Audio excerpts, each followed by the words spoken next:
I got a DUI less than 12 hours later. It was on TMZ. I thought, this is it. You've ruined your life. That's when it hit me, I think. Bruises and the stitches and the broken arm. I wanted to take accountability for it and say, yes, I screwed up and I'm going to do whatever I can to try and make it better. Sometimes when you think that you're in such a deep hole you can't get out, someday it'll make sense. My guest today is Shannon Beador. She has been through a lot, a very public infidelity scandal and divorce. She had a DUI, which she sought treatment for. She is a real housewife of Orange County, and her new show, Love Hotel, is on Peacock. I'm very excited to chat with Shannon today. I think it'll be a really interesting conversation. No idea what to expect. I think being an internet celebrity is kind of like doing reality TV in that you're like letting a lot of yourself be known out there. But, she's really been in it. She's been doing it for over a decade. It's incredibly funny and very vulnerable. I'm looking forward to the conversation. So without any further ado, here's my conversation with Shannon Beador. Shannon Beador's Rock Bottom. Shannon Beador, welcome to Rock Bottom. Well, thank you for having me. Yeah, thanks for being here. Rock Bottom. Yes, that's right. Uh-huh. It's a show about people's lowest moments and how they recovered from them. Yeah, I've had my fair share. Yeah, I know. I've been reading about you and watching the show. I mean, you're a real housewife of Orange County. You have a new show, Love Hotel. Yes.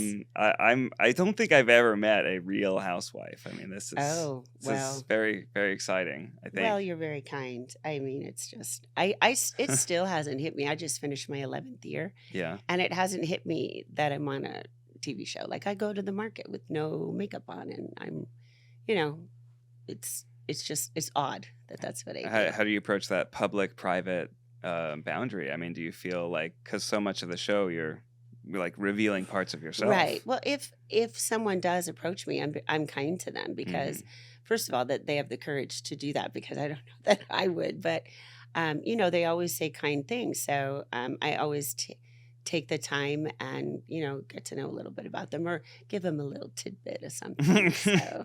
Yeah. Do you feel that way when you're filming? Like you're always trying to kind of give little juicy tidbits? No, I've got some castmates that say, "Oh, you're so different off the camera." No, I'm not. I am the same on or off camera. So, and it makes it very easy to keep track of things because I'm just myself. So I don't like to calculate. I like to go off the cuff and not know what's happening and just react like I normally would. Feel like you're an open book type of thing. I am. And people criticize me for it. And I'm a little bit emotional, but it's who I am. Yeah. But I'm a little less reactive because when I've hit some rock bottom times, I have overreacted. So I'm getting better with it.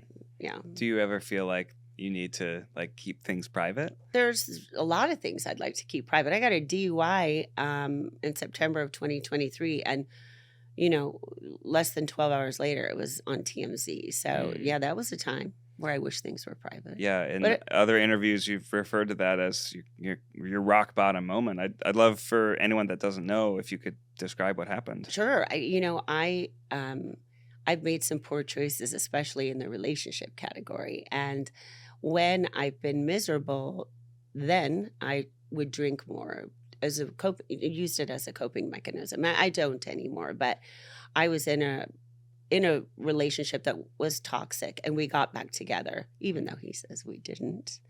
And we got into an argument, and I knew the relationship had to end. And I had my car at his home, which I never did, and I only had 3 blocks to go. So I thought, I'm not going to leave my car here and have to come here tomorrow to get it. We're done. And I went to the engine to let him know how mad I was when he was standing in the driveway, and I smashed into a planter across the street. And I didn't have my phone, so I just kept thinking I need help, and the car broke down, and it was just a mess. And I got arrested, and I got pretty injured. I'd never broken a bone in my body, but I did. I broke my nose and my arm, and it was just an eye-opening moment for me. I'm 61 now, but I was 59 when that happened. That's embarrassing. I'll talk to people that'll try and make me feel better and say, um, "Oh, I had a DUI." Yeah, when you were 19, Hmm. but I was 59. So, and I'm just grateful. I'm grateful I didn't hurt anyone. I Yeah. still read about. There were a couple of stories this weekend about that poor child in LA that was hit and killed in Manhattan Beach, and I just think, what I don't know how I would have been able to move forward if I'd hurt somebody. So I'm grateful for that. And I think God has a plan. You know what? I had to open my eyes and make some good changes in my life. And at 61, I feel like I'm in the best place that I've ever been. So sometimes when you think that you're in such a deep hole you can't get out, someday it'll make sense. What was going through your mind when it kind of all felt real? Like, was there a certain moment where you've crashed, your car won't start, the police are coming? When I grabbed my phone and I walked back to my car, the police were there and I went unconscious. So, Oh, wow. and they took me to the hospital. So, I didn't really process it then, and it was still in a bit of a fog. I remember being at the hospital and I hadn't seen myself, and I said, "I have to do press this week. I'm going to be good, right?" And they're like, "Yeah, you're going to be." I didn't have a mirror, and I was so beat up. So. That's when it hit me, I think, when all the bruises and the stitches and the broken arm and all that happened. And I didn't think I'd be able to get over it. I thought, this is it. You've ruined your life.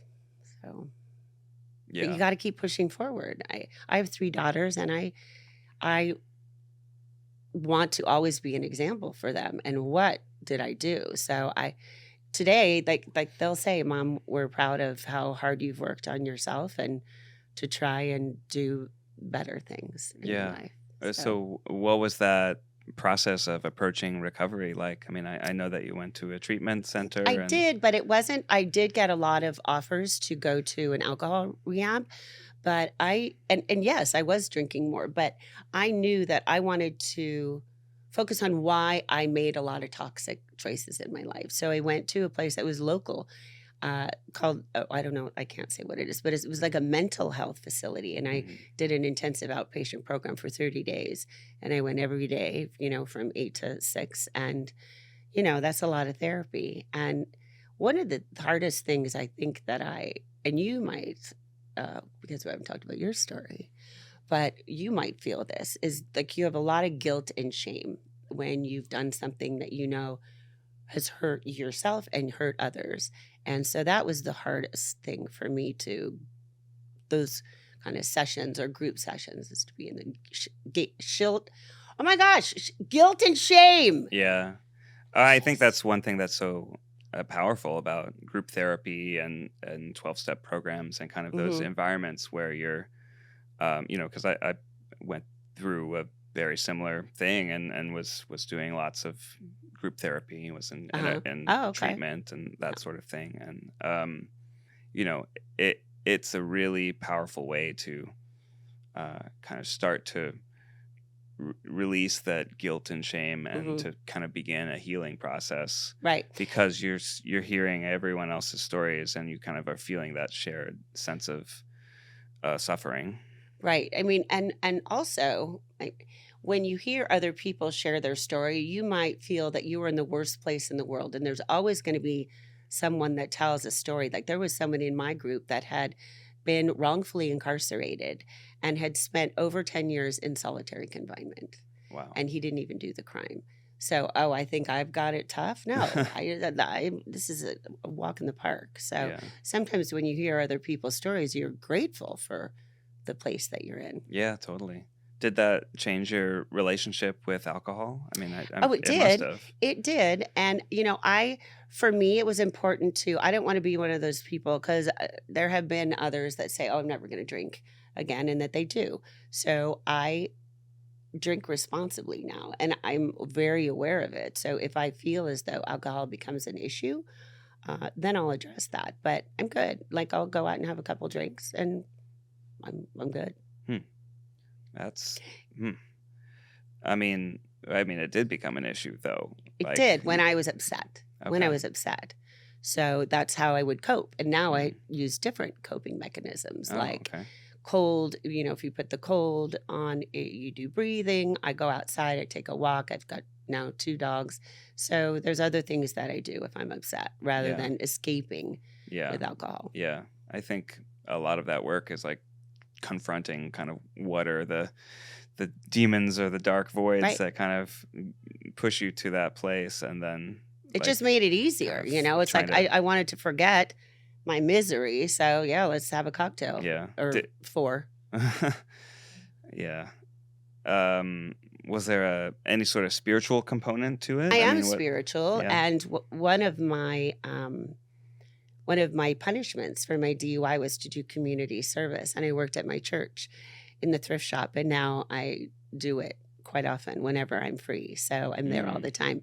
I finished the hours like last year or whatever, but Yeah. I like to do it, and That's it feels nice. good to give back. So again, had all this happen, I wouldn't be doing that. So Yeah. Giving back is Mhm. really like it's a way of kind of building esteem in yourself. And also, yeah, just to see the people that you're helping, that makes you feel good. So Now it's about 2 years later, yeah. maybe a year and a half later. Mhm. Do you feel different? Oh, wait, yeah, absolutely. I'm a different person, Hmm. and I still, after the DUI, I kind of kept my circle really tight, and I still do.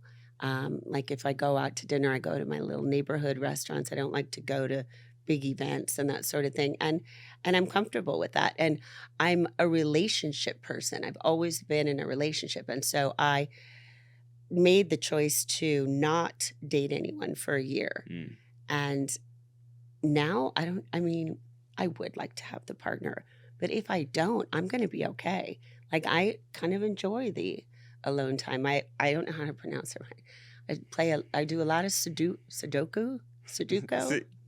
Yeah, I think Yeah, you can say it a I variety do of that. ways. I do the numbers Sudoku. I puzzles. say Sudoku. Yeah, I'm staying in LA tonight, and I brought one of my books with me. Yeah. So I love that though. I mean, it yeah. sounds like the relationship and relational trauma kind of was connected to alcohol and then this incident, and now you've kind of been able to like date yourself Right, in a and way. I'm comfortable with myself. Like I'll even go out to eat with my dog and sit outside by myself, and I would never do things like that. Really? So yeah, Hmm. and so I'm proud of myself that I feel comfortable. But then Yeah. a year in, the opportunity to join the Love Hotel came. So I thought, okay, this is kind of good timing. Yeah. See what it's like to possibly date again. That sounds like a very healthy evolution for sure. Yes, I think so. I do think so, and I do. I pinch myself even on the Love Hotel. I didn't even realize it, but it was the Yeah. 1-year anniversary of my DUI, and I took a selfie of myself because I took a selfie of myself the night of the crash, and to see where I had been the year before, and to be in the place that I am now, I'm just incredibly blessed and grateful. That sense of Thank gratitude, you. I think, is Oh, something that like I think I hardly ever practiced that before. It's yeah. like very self-centered and very like negative, and just that mind shift towards just writing down 12 things you're grateful for every single night. Like Oh, do you do that? I do, yeah. Okay. I just think it through my head, That's but I good do too. when I wake up and when I go to bed. Yeah. And part of that list all the time is that I didn't hurt anyone. That's just like I always have to remind. I got a breathalyzer in my car because I wanted to be reminded of the mistake that I made, and Mm. I do remind myself of it by being grateful I didn't hurt anyone every day, because I don't want to forget how one poor choice and 10 seconds can change so many things. Yeah. Did you have to create more boundaries around? Well, before I got the DUI, I never drank Yeah. and drove. My CFO said, "What is up with these Uber bills?" But on this particular night, you have one night, you have an argument, and you don't think straight. So, Yeah. but I don't have it in my car anymore. But I'm good. Yeah. Yeah, That's cool. I'm responsible. Tell me a little bit more about your new approach to relationships and the show. I mean, It's interesting being on a reality show because a lot of that can be considered toxic. yeah. And, there's always drama and arguing and that sort of thing. So I have, I think, been able to navigate through being on a dramatic show, but also creating healthy boundaries. If I believe that a friendship or a relationship with a man is toxic, I'm Yeah. going to create a healthy boundary. I used to walk off when I was mad going, I'm done. But then I would always come back. This Mm, time when I say I'm done, like I'm saying I'm done because it's not healthy yeah. for me to be in that situation. So, and when I started the Love Hotel, I never paid attention to the red flags. Like they could be waving in Mm. front of my face. And I just would say, oh, this is a bad day, or this, just try and put it out of my head. So today I pay attention to the red flags. I mean, it's funny because like I can't imagine being in that a situation where you're dating and you have a bunch of cameras on you, and then I realized like that's sort of what I was doing as an influencer and a YouTuber. Like I put a lot of my personal life Mhm. and my Right. marriage and family life out there. Like A little bit of the difference between you and I is you had control over what was put out there. yeah, I can film for 8 hours and I don't know what part they're going to choose to use in the show. So right. sometimes, I worry, but when you have that microphone in your back, and I've done it for this many years, you forget it's there. You Really? yes.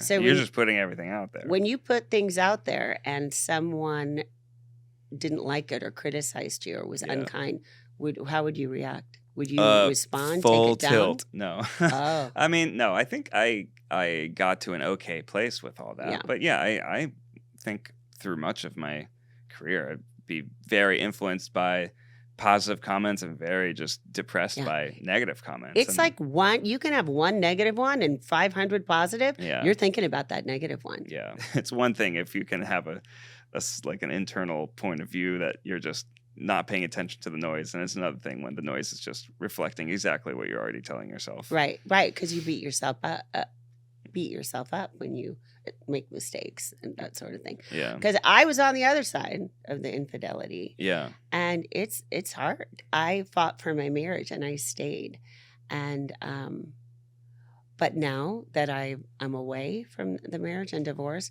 I don't know that I ever could have forgotten it. hmm And that's because it's such a betrayal. Yeah. But I will tell you that I did a lot of relationship counseling with my ex-husband, and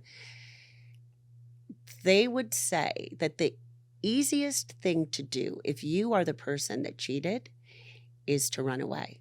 Mm. The fact that you stay and that you answer to people, that's strength. Because you could just run away and hide and leave your wife and try and forget about Right, it all. right. But you're not. We did this truth-telling type of lie detector exercise where it's like you were telling the whole story of what happened. Did you have a lie detector on you?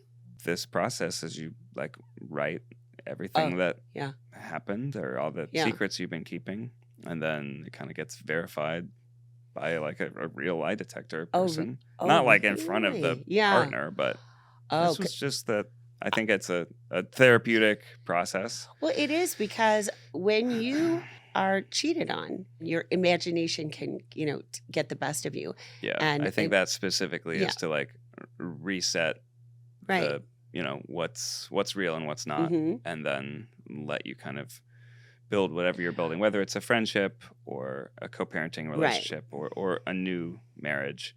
Kind of build it from there. But you had, I called it the day of truth. I had the day of truth, Mm. and I spent a month compiling all the questions that I had, Yeah. and then he sat down and I listed them up. But you had to come up with.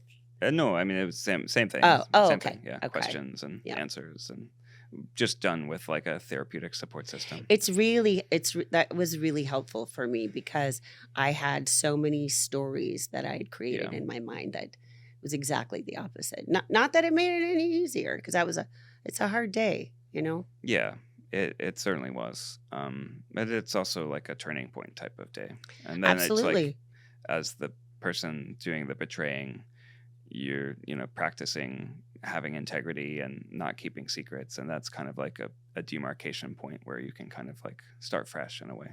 Yeah. That's good. Yeah. It's intense. I mean, that's why the show is rock bottom. I mean, these are really, really challenging moments that I'm sure a lot of people can relate to, being on one side or another, or having issues and challenges with Oh, substances, or absolutely. legal issues. Like, And there's a lot. some people that hit rock bottom do stay there, Hmm. and that's unfortunate. But I know a lot of people that have, and you look at a lot of people that are well known or famous that have hit rock bottom at one point, and in the end, it builds character. It makes you a Yeah. stronger person. It makes you look deep inside.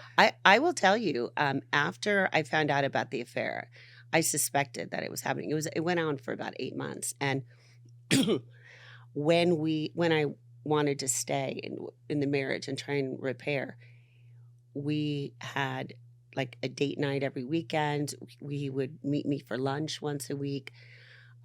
It my relationship with him was better than it was the day that Hmm. we got married, and I thought, oh, someday I'm going to say this is the best thing that happened to us. But other things, he didn't cheat again, but he had an affair with exercising men, so it didn't work out. He did try, for a couple of years. It was really good, but then it just fell apart again. Yeah. So I mean, you have to keep working relationships at it. take a lot of hard work. Yeah, and there's no such thing as a perfect relationship either. Yeah. Like some people that come in thinking everything's going to work out, there's always going to be things that you have to accept that you might not be your favorite thing. Right. Right. I can't imagine going through all that in the public eye and resuming filming Okay, it. for me, the affair started the day after my first day of filming. No way. Yes. So we wrapped my first season, and then Uh-huh. a month later, I found out that he had the affair. Did And they scramble cameras to no, capture it? No. no one knew about it, and we got we stayed together, and we filmed it, but it the next year because I wanted to. If I'm on a reality show again, what's the elephant in the room? You just had a flippant affair. So Mm. we talked to with the church, we talked to our counselors, we talked to our children, and I'm the first housewife that really kind of dove a little bit deeper into the Interesting. fact that it had an affair, and it was really hard to watch back because it's 6 months earlier, and you're at such a good point in your Right. relationship, you got to relive it. But the amount of women that reached out to me saying, you give me hope. And, that's the thing. And today they still do say that. And that's why I feel when I get divorced and then I'm in this toxic relationship, I feel like I'm letting people down because I'm not making the right choice. Like, what kind of hope am I giving them, when you can't choose wisely? Mm. I So can I'm see how going to painful now. that must have been, where people reach out to you and say you're such an inspiration, and then you kind of Yeah. feel I like mean, you have and to it was hold that up. exhausting. Like some would tell me their story and I'd go, okay, let's do a call. And then it would be like my whole day would be talking about affairs. Like I can't do this. Mm. So I kind of took a little bit of a step back. So, but I feel bad, it's hard out there for older women too. Like I'm from Orange County. That's where all the men are going out with the young ladies. The second Right. wife Right. Right. and a 3-year-old. This is your Yeah, at 60. ex-husband? At 60. And he's super happy. And from what I see, because he still doesn't speak to me, is that he's a really good dad. Because he's established. When we were younger, it was like you got to work. And I would be supportive of that. Mm-hmm. But he's a good dad. That must be a confusing feeling for you. I mean, you're like happy, I guess. Oh, but I mean, I'm not. kind of like, I just I wish him the best, and yeah. if he doesn't want to talk to me, that's fine. But it's the weirdest thing. I was married 17 years and with him for 20. It's like I don't even know who he is. Wow. I don't even I was married to him. Hmm. It's just So Interesting. when you went through your issue, did it worry you or bother you about your fans and what they would think of you? Well, yeah, of course. One of the hardest things is when people look up to you and they Right. are like expecting something from you to then like disappoint them. For me, I am who I am. So if people don't like me, it hurts my feelings. But I didn't manufacture anything. But when I let myself down, I do feel badly for someone that potentially looked up to me, and then Yeah. went, yeah, maybe I shouldn't have. Was there a moment when you were approaching that season filming after the infidelity, or, when you're, I guess once TMZ comes, you can't not talk about it, but was there ever a moment where you just wanted to keep it all private?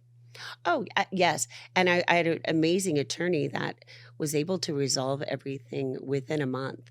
So then I could speak about it, Oh, I pled guilty to the DUI, and it was able to then, I wanted to take accountability for it and say, yes, I screwed up, and I'm going to do whatever I can to try and make it better. So, yeah. Getting that all ironed out legally was sort of, it let you speak about it, and you wanted to right. speak Well, about it. I did a video a couple weeks after the DUI saying, I will talk when I can. And for those of you that have reached out and been supportive, I appreciate it, and I can't wait to talk. And then BravoCon was 1 month after my it was right after I finished my mental health facility, a couple days, and the network said, we don't know if you should go. And I said, I absolutely have to go. I don't want to hide under a rock. I want to face the music, and I want people to see that I'm doing that. So I was grateful they let me go. Yeah, I was the opposite. I wanted to hide, and same with Ariel. She also didn't want, we kind of wanted to work through it privately. I get that. You don't need people piping in, giving you their opinions. You know what you need in your marriage. Yeah. I mean, it's And very, as much very personal thing. as much as you're showing your life, or as much as I'm being filmed, no one really knows what goes on behind closed doors. You just see snippets Right. of our lives. Do you ever get like an edit that kind of takes you in a certain direction where you felt like that was misrepresenting you? A time or two. Yeah. But not, you know what? For the most part, what you see is what you get. Yeah, totally. So, over long enough time, people kind of just get the yeah, picture. It really bothers me when people say, "Oh, it's all editing." Yeah, okay. I don't know if I could ever be a reality TV star. Now, I moving forward in my career, I very much want to keep my personal life private, and I've kind of realized that maybe that was a boundary I should have set in advance. Well, but people, when they care about you, they want to know everything about your life.